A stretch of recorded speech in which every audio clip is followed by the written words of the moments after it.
एक गरीब किसान की दर्द भरी कहानी। जून का महीना था। चिलचिलाती धूप में रामलाल अपने मन में बड़बड़ाता हुआ जा रहा था।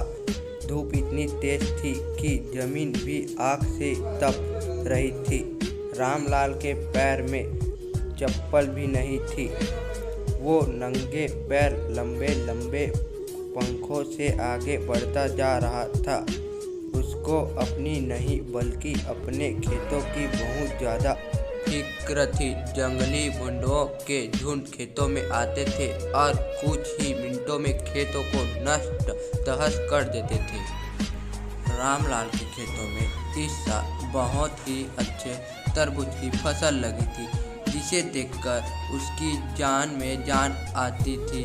उसके पास पैसे नहीं था, लेकिन उसके गांव में ही एक जमींदार से पैसे उधार लिया हुआ था, जिस पर जमींदार का ब्याज बहुत तेजी से बढ़ता जा रहा था।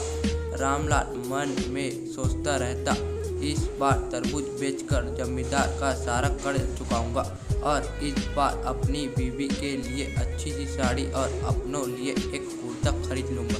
बच्चों के पास भी कपड़े नहीं है, उसके भी कुछ ना कुछ देना पड़ेगा।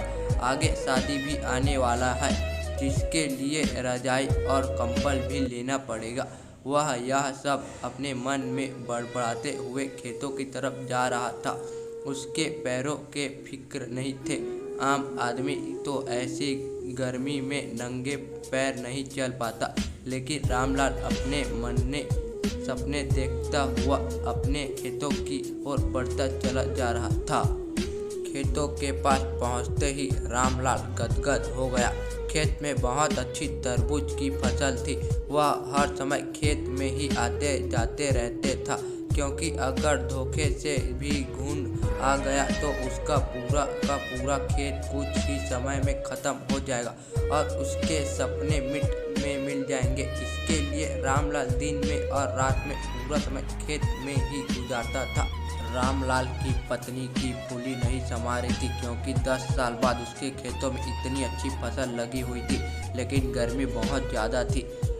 जमींदार रक्षक अकेले रामलाल को धमकी देता रहता था, फसल काट दो और मेरी पाई चुका दो, नहीं तो तुम्हारे लिए अच्छा नहीं होगा। रामलाल के हाथ जोड़कर कहा, इस साल खेत में फसल अच्छी लगी है साहब, मैं आपका एक एक पैसा चुका दूंगा। तरबूज की फसल लगभग तैयार थी। जितना खुशी आज रामलाल को हो रही थी, इतना आनंद लगभग आज मुश्किल था।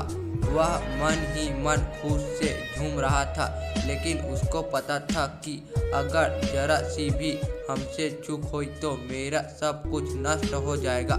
रात में भी वह जरा आहट से भी उठ के बैठ जाता, अपने खेतों में इधर उधर देखता और आकर फिर से सो जाता। उसकी नींद कभी पूरी नहीं हो पाती थी। उसके सपने में भी खेतों की याद बनी रहती थी। आपको कहानी कैसा लगा कमेंट में ज़रूर बताएं।